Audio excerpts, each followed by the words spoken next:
Quel boulot? Tu n'es qu'une employée de bureau glorifiée. Julian, mon beau-frère, a ricané, me jetant son mépris en plein visage. Il a eu un sourire narquois, roulant des yeux autour de la table à manger, comme si ma présence dans cet uniforme était une mauvaise blague. Ma belle-mère, Élanée, est immédiatement intervenue, avec un regard en coin aussi tranchant qu'une lame de rasoir. Julian a raison, Méline. Tu tapes sur un clavier, dans un bureau climatisé, depuis 14 ans. Qu'est-ce qui te donne le droit de comprendre le sang et la boue, comme lui le fait? Leurs rires triomphants ont écorché mes tympans. Sous la table, mon mari a serré ma main si fort, que ses jointures sont devenues blanches. Il jubilait, me traînant dans la boue, ignorant complètement que l'employé de bureau qu'ils insultaient, avait caché d'innombrables dossiers tachés de sang, et des médailles classifiées, dans une boîte noire qu'il était strictement interdit d'ouvrir. Mais le rire de Julian s'est soudainement étranglé. Le vieil invité assis en bout de table, un sous-officier supérieur à la retraite, s'est brusquement figé. Sa main cicatrisée a tremblé, laissant tomber sa fourchette sur l'assiette, dans un fracas perçant. Il n'a même pas jeté un regard au capitaine de l'armée, pourtant perplexe. Au lieu de cela, il a planté un regard rempli d'une crainte terrifiante, droit sur moi, la voix rocailleuse. Votre indicatif? Quel est-il? La température, dans la salle à manger, a instantanément chuté. J'ai lentement relevé la tête, brisant la carapace du silence humiliant de ces derniers jours, avec un seul et unique mot. Un mot qui a fait pâlir le vieux vétéran, déclenchant une chaîne d'événements choquants, qui allait impliquer un puissant général 3 étoiles, et réduire en miettes l'ego pathétique de mon beau-frère. Si fait. Le mot a frappé l'assiette en porcelaine, comme une enclume qu'on lâche. Silence. Un silence lourd, et étouffant. Julian s'est figé. Je n'ai pas pris la peine de regarder son visage. Mes yeux se sont plutôt fixés sur le côté de son cou. L'artère carotide, sous son col rigide, battait d'un rythme rapide et erratique. La panique. Passé 14 ans à forcer ma respiration à ralentir, dans des pièces étouffant sous l'odeur du soufre et des cendres, signifiait que le calme plat de cette salle à manger de Virginie, ne me faisait même pas scier. Monsieur Marcus est resté assis, la bouche légèrement entr'ouverte. Il buvait son vin, mais le verre était maintenant oublié. Ses mains âgées, et calleuses, serraient le bord de la table en acajou si fort, que ses jointures craquaient. L'admiration brute et sans filtre, dans ses yeux voilés, était un langage que Julian n'aurait jamais la capacité de lire. J'ai gardé ma posture rigide, les épaules carrées, les talons fermement plantés dans le parquet. J'ai pris chaque once de colère, chaque fragment d'humiliation domestique qu'il m'avait fait avaler, et je l'ai enfermé dans une boîte invisible, au fond de ma poitrine. Mon regard a glissé vers le poignet gauche de Julian, posé sur la nappe d'un blanc immaculé. Le lustre, au-dessus de nous, accrochait l'acier poli de sa montre, une Rolex. 15 000 €, soit exactement le montant de la prime de risque que j'avais virée à David, en novembre dernier. L'argent d'urgence, destiné à sortir Julian d'un trou profond et sordide, avec des bookmakers locaux, avant qu'ils ne lui brisent les jambes. Il avait pleuré au téléphone auprès de sa mère, et elle avait exigé que nous réglions le problème. J'avais échangé 3 cicatrices en dents de scie sur mes côtes, dans un désert sans nom, juste pour que cet homme arrogant puisse avoir quelque chose de brillant, à exhiber dans des bars miteux. Ils avaient saigné mes comptes bancaires à blanc. Ils avaient pris l'argent que j'avais gagné, en respirant du sable et de la rouille, traitant cela comme le devoir absolu d'une belle-fille sans véritable origine familiale. Puis, ils s'étaient retournés, et s'étaient essuyés les pieds sur mon nom. J'ai levé ma fourchette, mâchant un morceau de roast-beef trop cuit, et coriace. Ça avait le goût de cendre. L'odeur de la bougie bon marché, parfumée au citron d'élané, m'a brûlé les narines. C'était faux, d'une douceur écœurante, essayant de masquer l'odeur de renfermé du vieux tapis, et du gin bon marché, dans le salon adjacent. Le mois dernier encore, je mangeais une ration glacée, enveloppée dans du papier d'aluminium, adossée au métal déchiqueté et noirci d'un camion incendié. L'air avait le goût du cuivre, et de la ruine. En revenant dans cette maison, je n'avais même pas le droit de choisir ma propre chaise. Élanée me reléguait toujours à l'extrémité de la table, juste à côté de la porte battante de la cuisine. Il y avait des courants d'air, et ça sentait légèrement l'huile de cuisson brûlée. C'était un geste calculé, pour me rappeler ma place. Pratique pour les domestiques. Pratique pour que quelqu'un aille chercher plus de glace, prenne une autre bouteille de vin, ou débarrasse discrètement les assiettes sales, pendant qu'il parlait de choses importantes. J'avais ravalé cette dégradation physique, pendant des années. Ma couverture exigeait une médiocrité absolue. Une personne insignifiante, qui classe des dossiers, ne réclame pas le respect. Mais ce soir, cette couverture venait de se fracturer. Sous la table, David m'a serré les doigts. Sa paume était glissante de sueur froide. Il connaissait mes limites mieux que quiconque. Il pouvait sentir la tension irradier de ma peau. La discipline rigide, maintenant un monstre à distance. Il savait ce qui arrivait, quand les gens me poussaient dans mes retranchements. J'ai décalé mon regard vers Elané, à l'autre bout de la longue table. L'épaisse couche de fond de teint coûteux, sur son visage, semblait se froisser sous la lumière crue de la salle à manger. Les muscles de sa mâchoire se sont contractés, tendus et rigides. Une narcissique complètement dépossédée de son contrôle. Elle détestait le silence. Elle détestait qu'un vieil homme respecté me regarde avec révérence, au lieu de faire l'éloge de son garçon chéri. Elle ne pouvait pas laisser passer ça. La pièce devait lui appartenir de nouveau, même si elle devait me mettre en pièces pour l'obtenir. Elle a pris une inspiration forte et bruyante. Ses lèvres rouges vifs, maquillées avec excès, se sont entr'ouvertes, prêtes à cracher du venin. J'ai lentement posé ma fourchette sur la serviette. Pas le moindre bruit. Le vrai combat ne faisait que commencer. Elané a agité la main, brisant le lourd silence avec un rire aigu et perçant. Cela sonnait comme du verre grattant contre du béton. Oh, s'il vous plaît, monsieur Marcus, n'écoutez pas ces absurdités. Elle a de nouveau agité la main, m'ignorant complètement. Si fait. Qu'est-ce que c'est? Un pseudo de joueuse? Un mot de passe pour la salle des serveurs? Elle est assise dans le bureau du quartier. Elle joue probablement à des jeux vidéo pendant ses heures de travail. Sa tête s'est tournée d'un coup vers moi. L'épais fond de teint ne pouvait cacher le venin dans ses yeux. Méline, ce n'est pas drôle. Tu rends Julien ridicule, devant notre invité. S'asseoir à ma table, dans ses vêtements qui sentent l'huile d'ordinateur et la poussière, est déjà assez irrespectueux, sans que tu n'inventes des mensonges. Julien s'est littéralement jeté sur la bouée de sauvetage, que sa mère lui tendait. La couleur est revenue sur son visage, passant d'une peur pâle, à un rouge marbré et colérique. Il s'est penché lourdement au-dessus de la table en acajou, pointant son index gauche, celui orné d'une grosse bague universitaire en or, droit sur mon visage. Exactement. Arrête de regarder des films d'action, a-t-il ricané, son haleine chaude, et chargée de bourbon cher. Tu pousses des papiers, assume-le. Il n'y a qu'une seule personne, à cette table, qui sait vraiment ce que fait un fusil. Il s'est frappé la poitrine. 2 coups sourds, contre sa chemise en soie. Je n'ai pas cligné des yeux. Je n'ai pas élevé la voix, pour défendre l'uniforme qu'ils utilisaient comme sac de frappe. J'ai simplement regardé son doigt tendu. Ma mémoire musculaire a calculé la distance, 45 cm. À cet angle, saisir le poignet et appliquer une torsion vers le haut, fracasserait le radius en exactement 1 seconde et demie. C'était un fait froid, et implacable, traversant mon esprit, complètement détaché de la colère. J'ai croisé les mains parfaitement sur mes genoux, lissant un pli inexistant sur mon pantalon. Le crissement soudain du bois, raclant violemment contre le parquet, a traversé la pièce. David s'est levé d'un bond. Ça suffit. La voix de mon mari était un grondement bas, et dangereux. Sa carrure solide de 100 kilos, forgée par des années sur les chantiers, surplombait la table. Julien, ferme ta bouche. Maman, ne dis pas un mot de plus sur le travail de Méline. Pas un seul. Julien a tressailli, reculant légèrement le menton. C'était un tyran, et les tyrans se recroquevillent toujours, quand un plus gros chien aboie. Mais je n'avais pas besoin que David soit mon bouclier. Je n'avais besoin de personne pour crier à ma place. J'ai passé la main sous la table. Ma main droite a trouvé la cuisse de David. J'ai pressé le bout de mes doigts.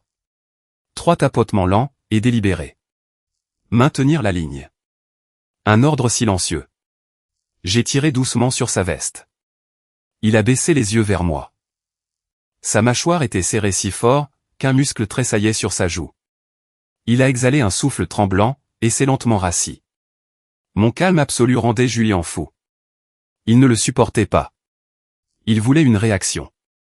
Il voulait que je pleure, que je crie, que je prouve que je n'étais que la femme émotive et inutile, qu'il dépeignait. Le fait que je le regarde comme s'il était une tache sur le tapis, faisait gonfler les veines de son cou.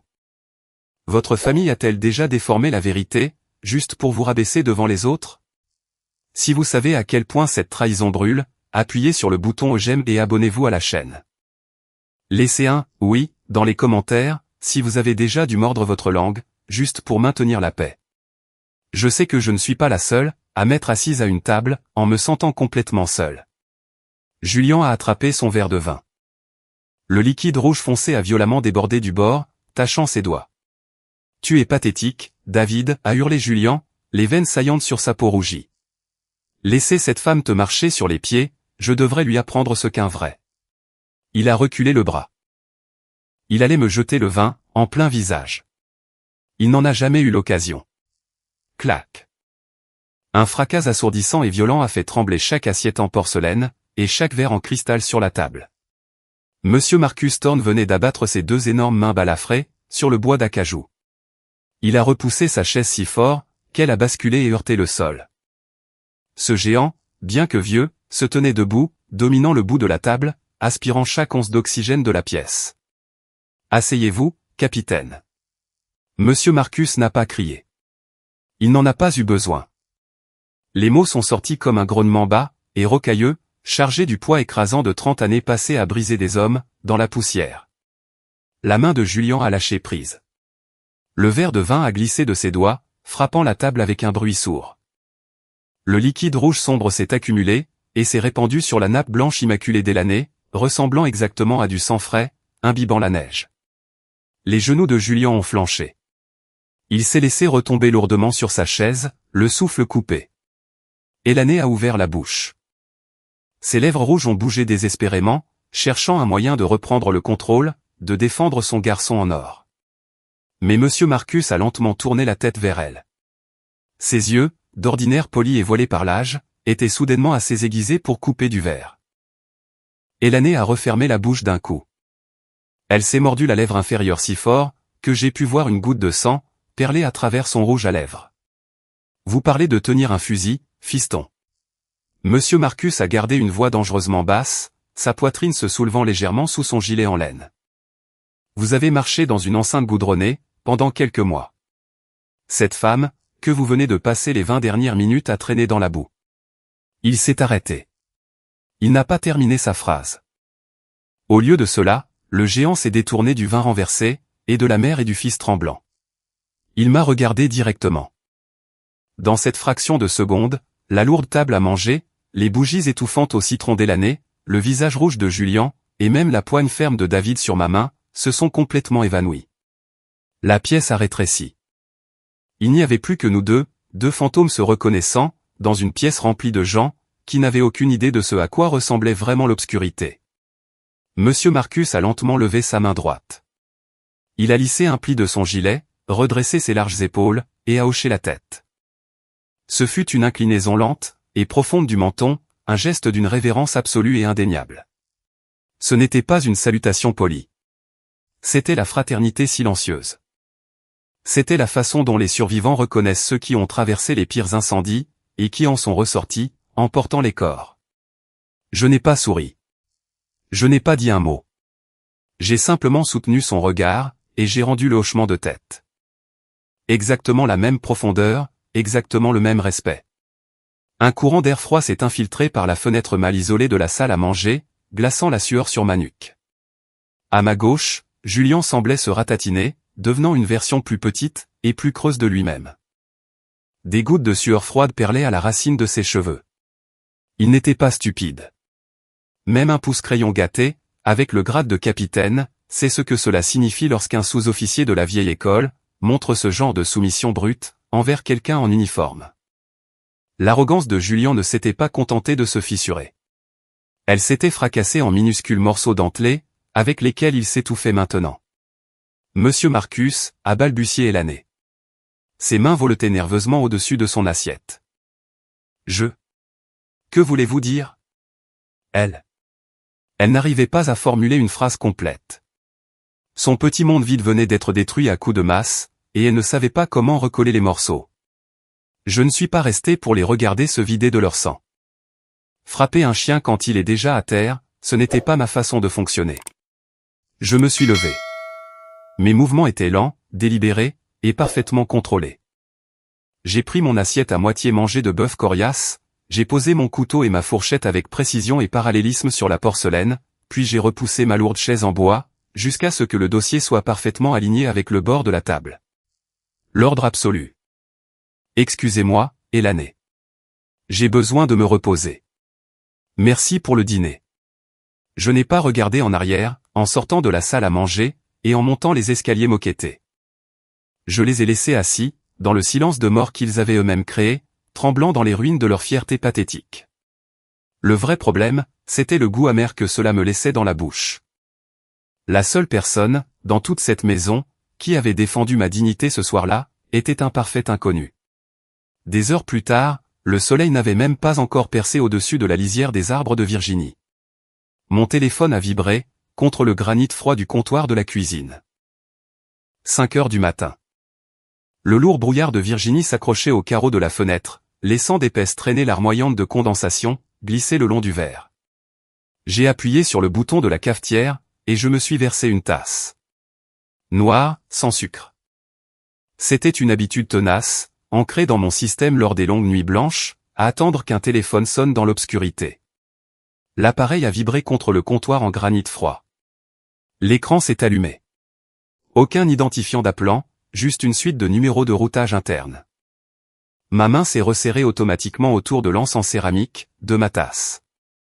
J'ai fait glisser la porte vitrée du patio, sortant dans le froid mordant du jardin, et j'ai pressé le téléphone glacé contre mon oreille. Lieutenant-colonel Jensen. Ici Marcus Thorne. Sa voix ressemblait à de vieux pneus, écrasant du gravier. Il n'a pas offert de salutation matinale polie. Il n'a pas demandé si j'étais réveillé. Hier soir, j'ai observé votre façon de respirer, la façon dont vous mesurez les distances dans une pièce. Vous appartenez à ce groupe. Je suis resté complètement immobile, sur l'herbe humide et givrée. Le vent glacial fouettait ma fine chemise en coton, mais je n'ai pas frissonné. Monsieur Thorne, je ne peux confirmer aucune mission passée, ni discuter de mon travail actuel. J'ai gardé une voix neutre, strictement professionnelle. C'était un bouclier lourd, mais nécessaire. Une longue expiration rauque est passée par le minuscule haut-parleur. Je sais que vous n'avez pas un foutu mot à me dire. J'ai juste appelé pour vous dire ceci. Je connais exactement le poids de ce nom. Je connais la boue, le silence, et les fantômes que vous devez porter, pour le mériter. C'est un honneur absolu, madame. Avant que je puisse répondre, la porte coulissante en verre a crissé violemment, sur son rail métallique rouillé derrière moi. Je n'ai pas tressailli, mais le charme a été rompu.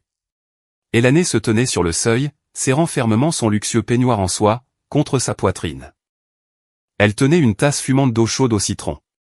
Son visage était nettoyé de tout maquillage, mais ses yeux portaient exactement la même rancœur toxique, et amère, qu'à la table à manger la nuit précédente. Elle m'a regardé de la tête aux pieds, la lèvre retroussée par un dégoût absolu. Le serveur est encore tombé en panne si tôt, a-t-elle ricané, sa voix tranchant le calme matinal. Où as-tu croisé un câble réseau au bureau, et dois-tu le réparer, avant que ton superviseur ne te fasse un rapport? J'ai gardé le téléphone à l'oreille, la regardant à travers le brouillard. Je n'ai pas dit un mot. Je n'en avais pas besoin. Elané s'est moquée, émettant un petit son court et soufflé, plein de venin. Elle a tourné le dos, se réfugiant dans la chaleur de sa cuisine, marmonnant juste assez fort pour s'assurer que ses mots fassent mouche. Penser que balancer un mot de passe inventé, va effrayer sa propre famille. Absolument inutile. La lourde porte vitrée a claqué, se fermant complètement et coupant sa voix. J'ai lentement baissé le téléphone, et raccroché. J'ai porté la tasse à mes lèvres. Le café était brûlant, et amer. J'ai dégluti difficilement, laissant la sensation de brûlure glisser dans ma gorge, essayant de laver le goût acide de son insulte. C'était un contraste brutal, stupéfiant. Là-bas, dans le monde réel, un homme avec des décennies d'autorité, venait de baisser la tête devant moi via une ligne téléphonique. Pourtant, juste ici, dans l'endroit que j'étais censé appeler ma maison, ma propre belle-mère me regardait toujours, comme si j'étais un déchet collé sous sa chaussure. C'était un blocage psychologique de manuel. Un narcissique réécrirait littéralement la réalité, se convainquant que le ciel est vert, plutôt que d'admettre que la personne qui l'a méprisé pendant 14 ans est fondamentalement meilleure que son enfant prodige. Je voulais leur respect. Je l'avais payé de mon sang. Mais tout ce que j'ai obtenu, c'est la reconnaissance d'un inconnu, dans le noir. J'ai pris une autre gorgée, lente et délibérée, de ce café noir. Au-dessus de moi, au 2e étage, les solives en bois du plafond ont gémi. Des pas lourds et erratiques ont commencé à résonner, sur le parquet de la chambre d'amis. La porte d'un placard a claqué. Julien était réveillé. L'humiliation de la veille débordait clairement, et un animal blessé cherche toujours quelque chose à mettre en pièces. 3 jours plus tard, une lourde enveloppe dorée et gaufrée a claqué contre l'îlot de la cuisine. Julien se tenait là, passant son poids d'un pied à l'autre. Les muscles de sa mâchoire tressautaient. Le gala de l'armée interarmée, ce week-end, a-t-il dit en me fixant. Les huiles du Pentagone y seront. Il a croisé les bras, se penchant en avant d'une simple fraction. Il voulait avoir l'air intimidant. Il avait juste l'air désespéré. Toi et David, vous venez avec moi. Tu as besoin de voir comment fonctionnent de vraies troupes de terrain, dans une pièce. Qui sait, tu pourras peut-être supplier un des amiraux pour un contrat d'installation d'Internet chez eux. David a tendu ses gros doigts, se préparant à déchirer le coûteux carton d'invitation en deux. J'ai plaqué ma main à plat sur l'enveloppe, la clouant au marbre. Nous y serons, ai-je dit. Ma voix était complètement neutre. Julien a eu un sourire en coin, un vilain étirement tordu de ses lèvres. Il a tourné les talons, et est sorti. Il voulait une plus grande scène. La salle à manger n'était pas suffisante pour m'enterrer. Il lui fallait une foule de ses pairs, pour prouver qu'il était le mâle dominant. Cet après-midi-là, un colis délané a été livré.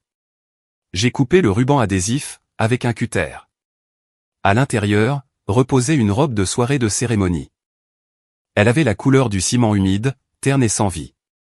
Le tissu semblait bon marché, et rigide entre mes doigts. Mais le pire, c'était l'odeur. Une odeur lourde et étouffante de naphtaline s'est échappée de la boîte en carton, me collant au fond de la gorge. Un petit post-it, à l'écriture parfaitement calligraphiée, était accroché au col. Porte ça, Méline. Cela correspond parfaitement à ton style de bureau. Reste en retrait de Julien. Ne fais pas de l'ombre au garçon, lors de sa grande soirée. Elle me voulait insignifiante. Elle voulait que je sente la vieille accro, m'effaçant en arrière-plan, pour que son fils puisse bomber le torse. C'était un stratagème cruel, et classique, de la sphère domestique. Détruire la confiance, contrôler l'image, et posséder la personne. J'ai pris le post-it, je l'ai froissé en une petite boule dure, et j'ai jeté la robe entière directement dans la poubelle crasseuse, du garage. Je n'ai même pas scié. J'ai descendu les escaliers en bois du sous-sol. L'air, ici en bas, était froid et sentait le béton humide. Je me suis arrêté devant le lourd coffre-fort en acier, boulonné au mur. 4 chiffres. Le lourd mécanisme de verrouillage s'est ouvert dans un cliquetis. Reposant silencieusement contre la doublure en velours sombre, se trouvait mon uniforme de cérémonie de l'armée de l'air. Bleu nuit, impeccable, affûté. J'ai passé mes doigts sur le tissu, sentant la structure rigide du col. J'ai sorti une petite brosse à poils doux. Je l'ai passée lentement sur les bords du placard de ruban, épinglé sur la poitrine. Des médailles de campagne, la Bronze Star, l'insigne de bravoure. Le métal lourd a cliqueté faiblement contre mes ongles. Ce n'était pas juste du laiton et des rubans. C'était le poids des hommes qui n'étaient pas rentrés chez eux. C'était le sang imbibant la terre, à des milliers de kilomètres d'ici. Ils avaient passé 14 ans à me forcer à garder tout cela enfermé, dans une boîte sombre. Mais pas ce soir. 19h, David se tenait adossé au cadre de la porte de la chambre, portant un costume noir élégant. Il n'a pas dit un mot. Il s'est contenté de m'observer. J'ai boutonné le dernier bouton argenté de ma veste. Je ne portais pas de maquillage épais. Je ne portais pas de bijoux. La seule chose qui accrochait la lumière de la chambre, c'était l'insigne de grade argenté, parfaitement épinglé sur mes épaules. J'ai regardé dans le miroir. La belle-fille silencieuse et inutile de la famille Jensen avait disparu. C'est Siffé qui me regardait. Est-ce que quelqu'un dans votre famille a déjà fait des pieds et des mains, pour vous faire vous sentir petit ou laid, juste pour flatter son propre ego? Si vous avez eu affaire à ce genre de jalousie toxique, cliquez sur le bouton j'aime et assurez-vous de vous abonner. Laissez un « oui » dans les commentaires, si vous avez déjà jeté leurs insultes à la poubelle, là où elles doivent être. Il faut beaucoup de force pour faire face à cela. David est arrivé derrière moi. Il a passé le bras par-dessus mon épaule, sa main large et rugueuse étant étonnamment douce, lorsqu'il a redressé le bord de mon placard de ruban. « Tu es prête ?» a-t-il demandé doucement. J'ai pris mon lourd manteau en laine sur le lit. La cible est verrouillée. J'ai franchi la porte, marchant droit dans la tempête de neige mordante, de la Virginie. Le hall principal du club des officiers était étouffant. Ça sentait fort le nettoyant pour cuivre, le roast-beef tranché, et l'odeur piquante et alcoolisée d'une eau de Cologne masculine bon marché. Des centaines de personnes s'entassaient dans la salle. Julien y était déjà. Il se tenait en plein centre, près du bar ouvert, tenant un verre de bourbon. Son torse était bombé, le menton levé haut. Il ressemblait à un coq gardant son carré de terre. Au moment où David et moi avons franchi les lourdes portes en chêne, la tête de Julien s'est tournée d'un coup vers nous. Ses yeux sont descendus sur mon uniforme. Ils se sont rétrécis, se durcissant d'une malice instantanée et toxique. Il n'a pas hésité. Il a marché droit sur nous, traînant derrière lui un petit groupe de jeunes lieutenants, comme une meute de chiens errants. Les jeunes hommes regardaient déjà le lourd placard de ruban, sur ma poitrine. Leurs yeux allaient et venaient, confus, essayant de traiter mentalement le grade argenté sur mes épaules, par rapport à l'histoire que Julien venait probablement de leur servir. « Bienvenue, bienvenue » a beuglé Julien. Il a tendu la main, et a tapé fort sur mon épaule. Ce n'était pas une salutation.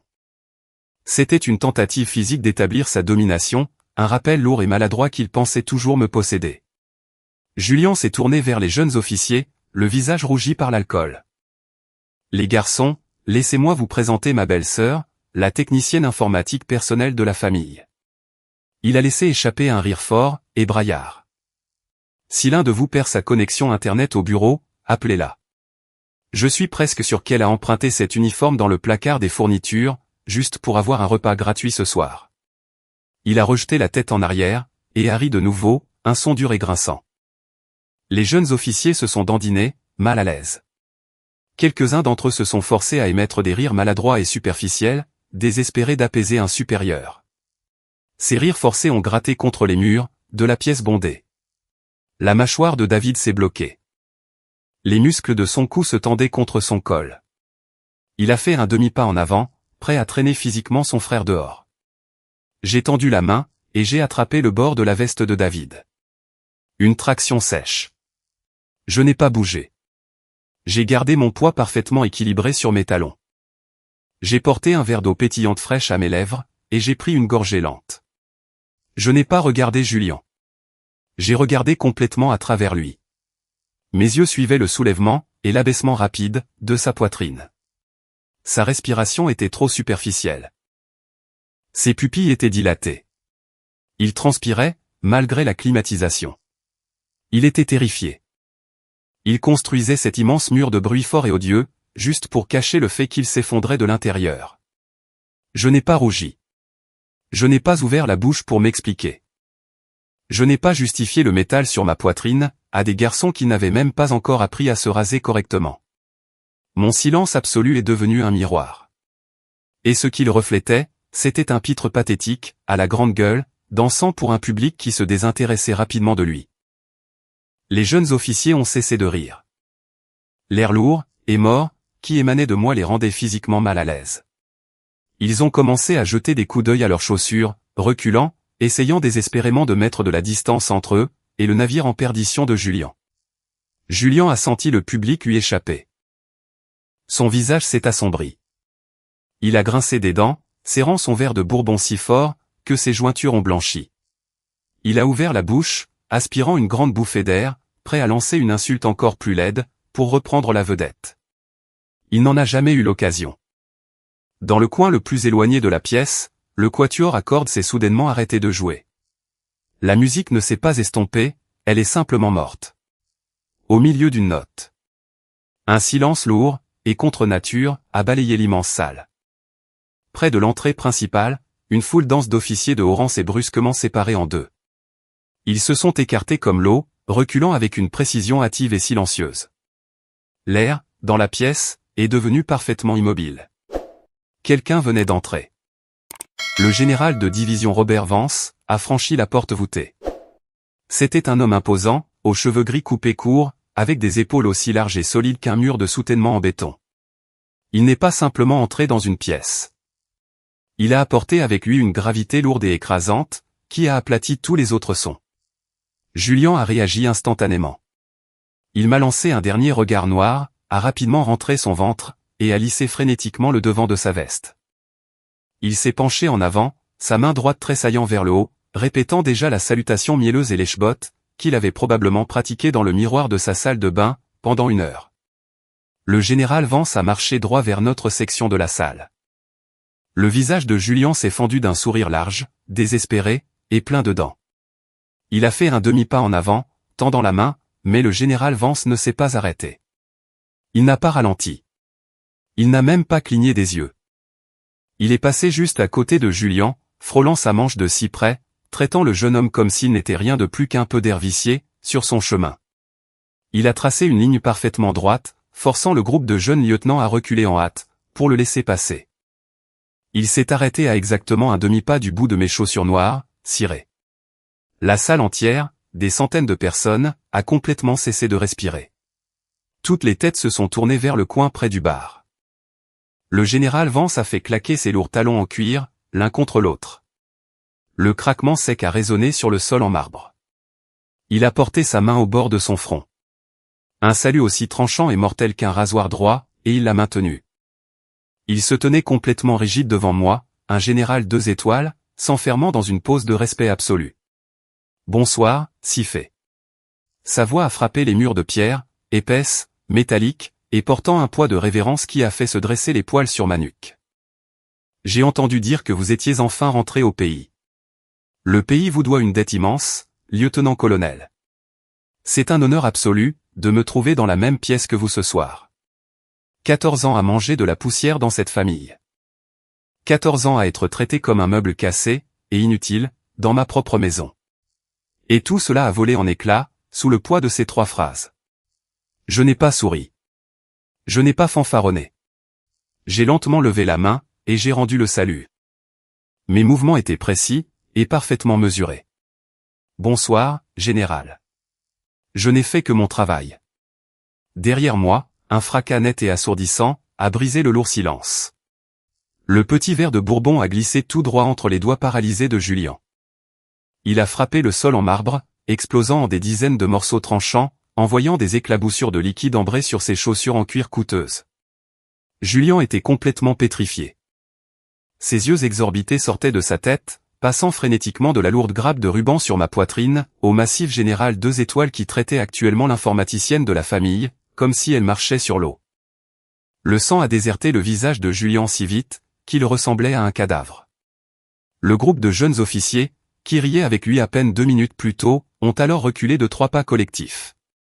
Ils ont regardé Julien. L'amusement avait disparu.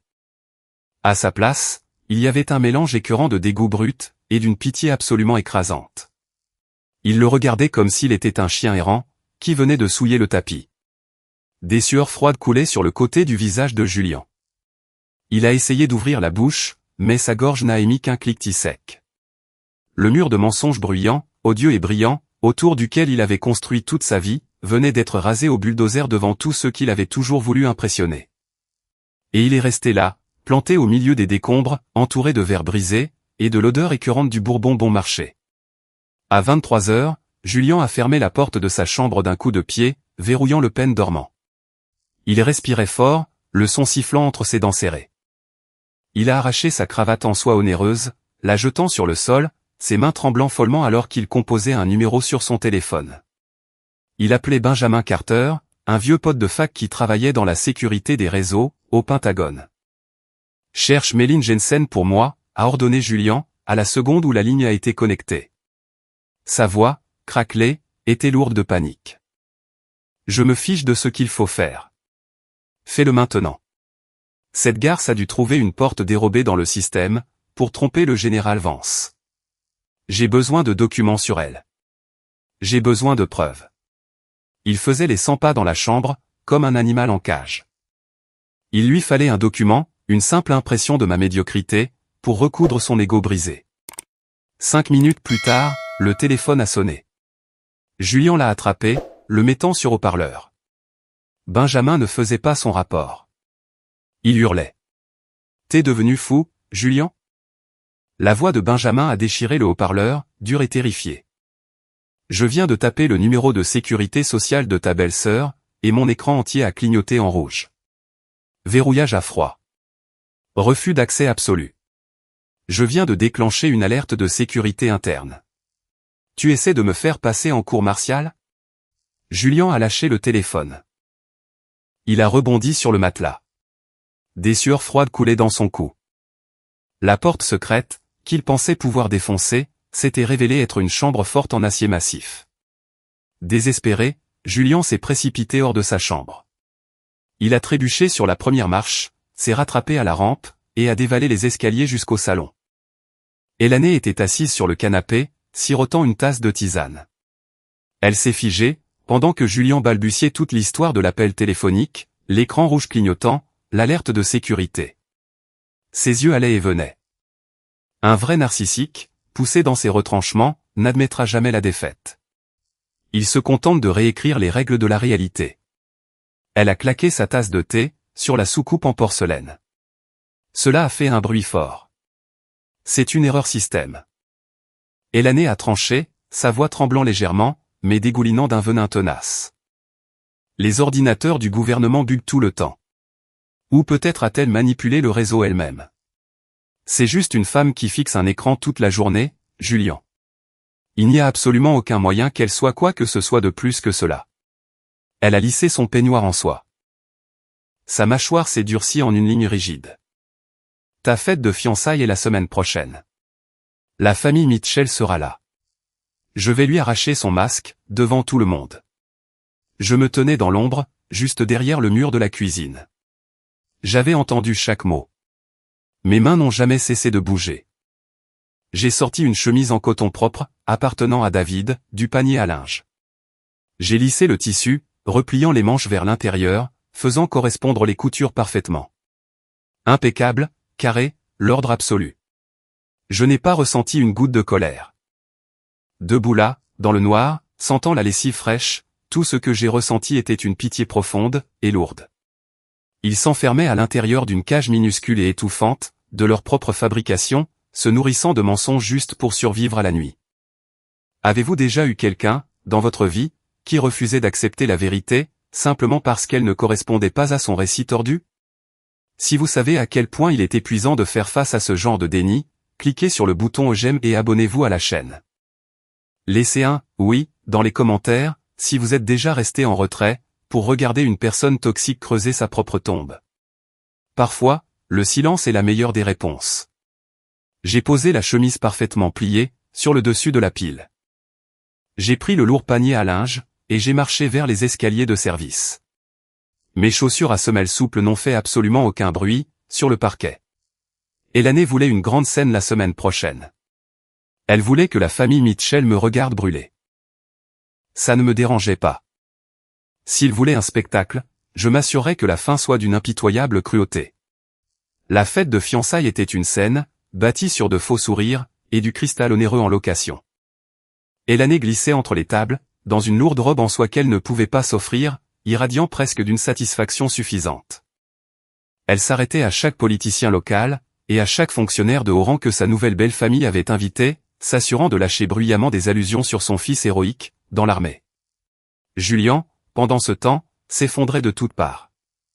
Il se tenait près de la sculpture de glace, enchaînant son 3e verre de bourbon pur. Ses yeux étaient fortement injectés de sang.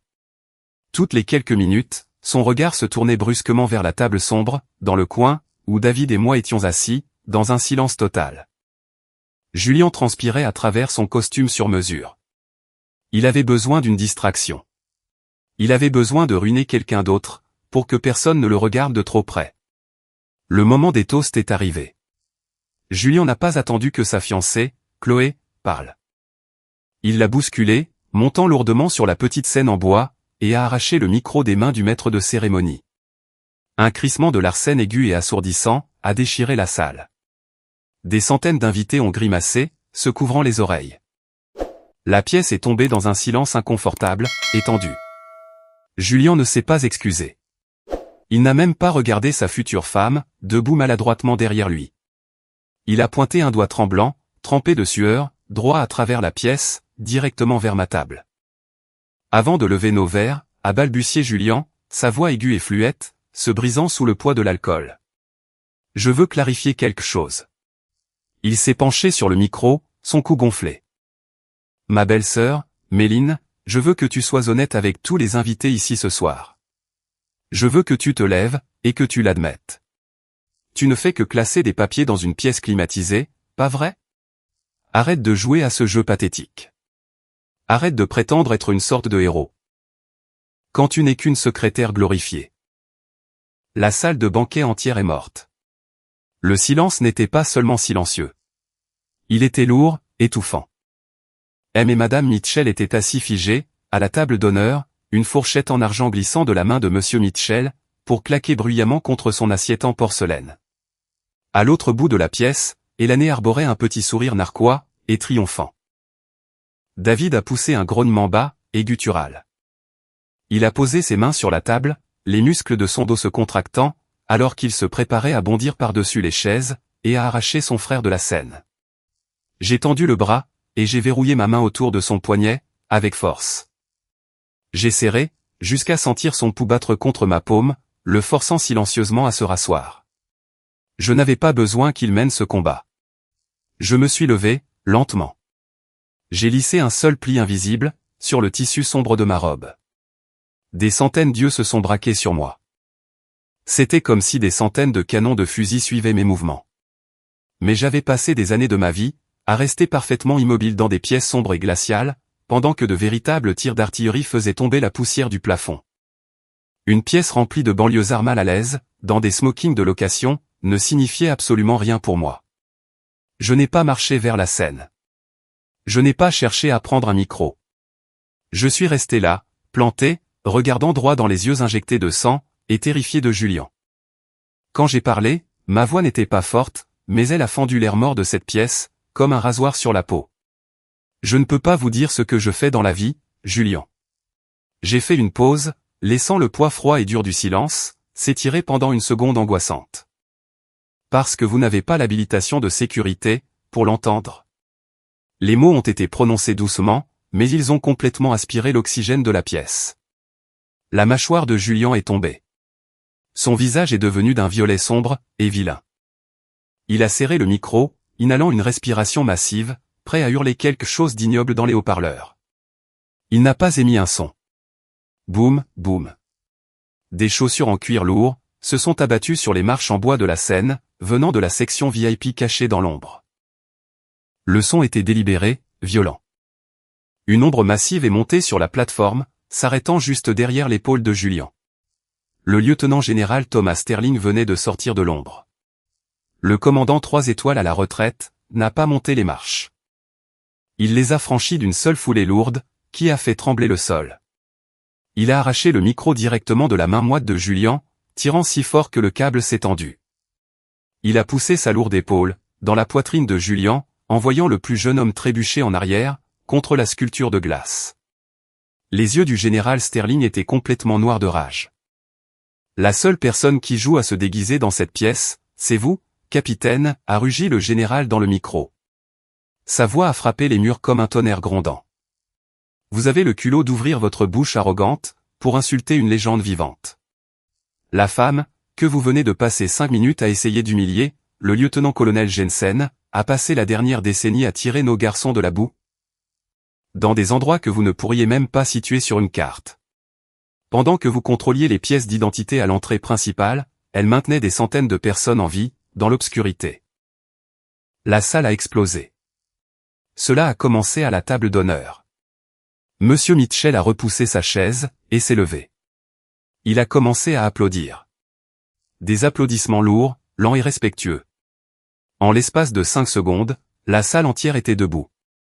Une standing ovation, un rugissement assourdissant d'applaudissements, lavant complètement les 14 années de saleté, sous lesquelles cette famille avait essayé de m'enterrer. Les genoux de Julien ont fini par céder. Il a glissé le long du côté de la scène en bois, s'effondrant sur le sol. Son visage était entièrement vidé de son sang, pâle et creux.